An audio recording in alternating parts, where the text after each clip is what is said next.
Plus two ഫിസിക്സിലെ chapter 7 alternating കറണ്ടാണ് നമ്മൾ പഠിച്ചുകൊണ്ടിരിക്കുന്നത്.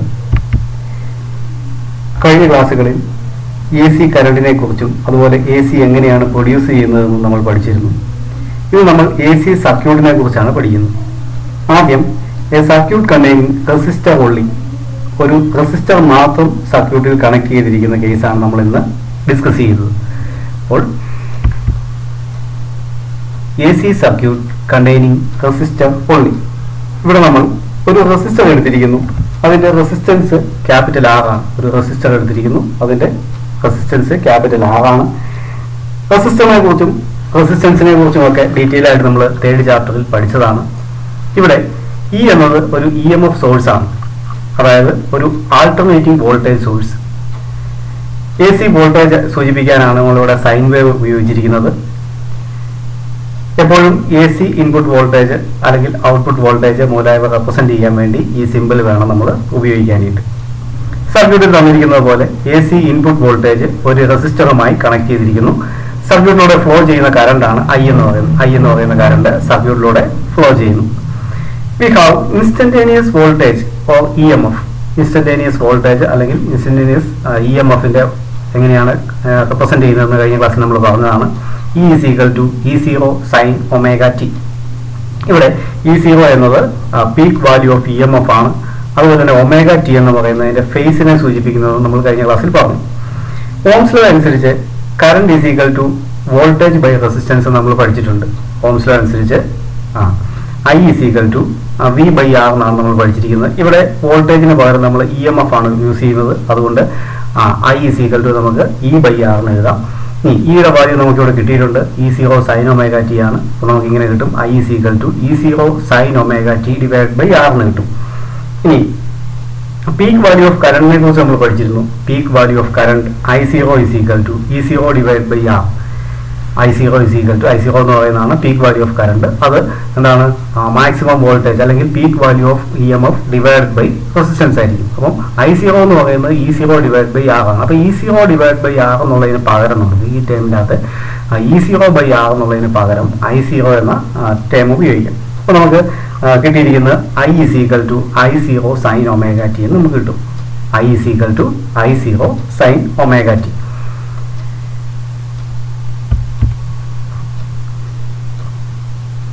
നമ്മൾ രണ്ട് ഇക്വേഷൻസ് ആണ് ഇപ്പോൾ ഉള്ളത്. EMFന്റെ instantaneous EMF E is equal to E0 sine omega T.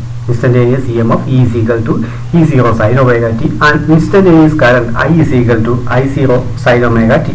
ഇനി ഈ രണ്ട് ഇക്വേഷൻസും ഒന്ന് കമ്പയർ ചെയ്ത് നോക്കി. രണ്ട് ഇക്വേഷൻസ് ഒന്ന് കമ്പയർ ചെയ്ത് നോക്കിയാൽ നമുക്ക് ഇങ്ങനെ കിട്ടും. എന്താണ്? E is equal to E0 sine omega ടിയും I is equal to I0 sine omega ടിയുമാണ്. Instantaneous EMF is equal to is equal to peak EMF into sine omega T. Instantaneous current is equal to peak current into sine omega T. അപ്പോൾ instantaneous value എന്ന് പറയുന്നത് EMFന്റെ ആയാലും കറണ്ടിന്റെ ആയാലും അതിന്റെ peak value into sine omega T ആണ് വന്നിരിക്കുന്നത്. രണ്ട് കേസിൽ, EMFന്റെ കേസിലും അതെ, കറണ്ടിന്റെ കേസിലും അതെ. ഇവിടെ രണ്ടിടത്തും phase angle omega T same ആണ്. ഫേസ് ആംഗിൾ ഒമേഗ ടി ആണ്. അത് രണ്ടിടത്തും സെയിം ആണ്. പറഞ്ഞാൽ ആംഗിൾ രണ്ടിടത്തും ഒരുപോലെയാണ് വന്നിരിക്കുന്നത്. Therefore, the current and EMF are in same phase. കറണ്ടും EMFും സെയിം ഫേസിലാണ് നമുക്ക് പറയാം. അല്ലെങ്കിൽ കറണ്ടിനും EMFിനും ഇടയിലുള്ള ഫേസ് ഡിഫറൻസ് 0 ആണെന്ന് പറയാം. രണ്ടും ഒരേ ഫേസിലാണെന്ന് പറഞ്ഞാൽ അവയ്ക്കിടയിലുള്ള ഫേസ് ഡിഫറൻസ് 0 ആണെന്നാണ് പറയുന്നത്. ഇനി കറണ്ട് EMF എന്നിവ ഒമേഗ ടിക്ക് അനുസരിച്ച് എങ്ങനെ വേരി ചെയ്യുന്നു എന്ന് സൂചിപ്പിക്കുന്ന ഒരു ഗ്രാഫ് പരിശോധിച്ച് നോക്കാം. കറണ്ടും അതുപോലെ വോൾട്ടേജും, കറണ്ടും വോൾട്ടേജ് അല്ലെങ്കിൽ EMFും കറണ്ടും എങ്ങനെ ഒമേഗ ടി എന്ന് പറയുന്നത് നമ്മൾ പറഞ്ഞു ഫേസ് ആംഗിൾ ആണ്. അവയ്ക്കനുസരിച്ച് ഫേസ് ആംഗിളിനനുസരിച്ച് എങ്ങനെയാണ് ഈ ഇൻസ്റ്റന്റേനിയസ് കറണ്ട് അല്ലെങ്കിൽ ഇൻസ്റ്റന്റേനിയസ് വോൾട്ടേജ് ചേഞ്ച് ചെയ്യുന്നതെന്നാണ് നമ്മൾ ഈ ഗ്രാഫിലൂടെ റെപ്രസെന്റ് ചെയ്യുന്നത്.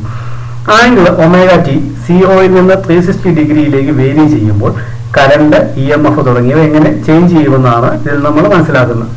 നമ്മൾ കഴിഞ്ഞ ക്ലാസ്സിൽ പറഞ്ഞു, ഒരു എ സി ജനറേറ്ററിന്റെ കേസിൽ ഒരു കംപ്ലീറ്റ് സൈക്കിളിൽ അതിന്റെ കോയിൽ 0 ഡിഗ്രി മുതൽ 360 ഡിഗ്രി വരെ വേരി ചെയ്യുന്നുണ്ടെന്ന് പറഞ്ഞു. അപ്പോൾ ഫേസ് ആംഗിൾ വേരി ചെയ്യുന്നത് 0-ൽ നിന്ന് 360 ഡിഗ്രിയിലേക്കായിരിക്കും. അല്ലെങ്കിൽ 0-ൽ നിന്ന് നമ്മൾ പറഞ്ഞ 2π റേഡിയനിലേക്കായിരിക്കും നമ്മൾ മാറുന്നത്. 0 to 360 ഡിഗ്രി.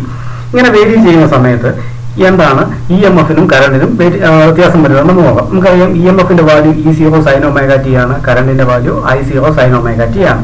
ഇനി ആദ്യത്തെ ഫസ്റ്റ് കേസ് നമ്മൾ നോക്കുകയാണ് എന്ന് പറഞ്ഞു കഴിഞ്ഞാൽ ആംഗിൾ 0 ആയിരിക്കുന്ന കേസ് ഒമേഗ ടി = 0 ആകുന്ന കേസിൽ എങ്ങനെയായിരിക്കും ഈ ഇക്വേഷൻ്റെ അകത്ത് നോക്കാം. ഈ ഒമേഗ ടിയുടെ വാല്യൂ 0 ആണെങ്കിൽ എങ്ങനെ വരും? E E0 sin 0 എന്ന് വരും. അതുപോലെ I I0 sin 0 എന്ന് വരും. അപ്പോൾ എന്ത് കിട്ടും? sin 0യുടെ വാല്യൂ 0 ആണ്. അപ്പോൾ നമുക്ക് ഐയുടെ വാല്യൂ 0 കിട്ടും, ഇയുടെ വാല്യൂ 0 കിട്ടും. അതായത് ഇ എം എഫും കറണ്ടും 0 ആയിരിക്കും. അതാണ് ഇവിടെ കാണിച്ചിരിക്കുന്നത്. ഫസ്റ്റ് കേസിൽ 0 ഫേസ് ആംഗിളിൽ എന്താണ് ഇ എം എഫും കറണ്ടും 0 ആണ്. ഈ പോയിന്റ് ഇ എം എഫും കറണ്ടും 0 ദെൻ ഫേസ് ആംഗിൾ 90 ഒമേഗ ടിയുടെ വാല്യൂ 90 ആകും. ഒമേഗ ടിയുടെ വാല്യൂ 90 ആകുമ്പോൾ E0 sin 90 എന്ന് കിട്ടും, I0 sin 90 എന്ന് കിട്ടും. sin 90യുടെ വാല്യൂ 1 ആണ്. അപ്പോൾ നമുക്ക് എങ്ങനെ കിട്ടും? E0 എന്ന് കിട്ടും, I0 എന്ന് കിട്ടും. ഇയും ഐയും എന്താണ് അതിന്റെ പീക്ക് വാല്യൂവിലെത്തും, പോസിറ്റീവ് പീക്ക് വാല്യൂ. അതാണ് ഇവിടെ കാണിച്ചിരിക്കുന്നത്. ഇതാണ് ഇതിന്റെ 90 വാല്യൂ കാണിച്ചിരിക്കുന്നത്. ഇയുടെ വാല്യൂ മാക്സിമത്തിലാണ്. ഇതിന് കറസ്പോണ്ടിങ് ആയിട്ട് നമ്മളിവിടെ മാർക്ക് ചെയ്യുവാണെങ്കിൽ E0 എന്ന് മാർക്ക് ചെയ്യാം. അതുപോലെ കറണ്ട് മാക്സിമത്തിലെത്തുന്നു. കറണ്ട് മാക്സിമത്തിലെത്തുന്ന സമയത്ത് എന്തായിരിക്കും? അതിന്റെ value I0, peak value of current. അപ്പൊ ഇങ്ങനെ 0 കറണ്ടും ഇ എം എഫും 0 ആണ്. 90 കറണ്ടും ഇ എം എഫും മാക്സിമത്തിലെത്തുന്നു. ദെൻ വീണ്ടും അടുത്ത കേസിൽ 180 എത്തുന്നു. 180 ആകുമ്പോൾ സൈൻ 180 എന്ന് വരും. സൈൻ 180യുടെ വാല്യൂ 0 ആണ്. അതുകൊണ്ട് ഇയും ഐയും എന്തുമായി?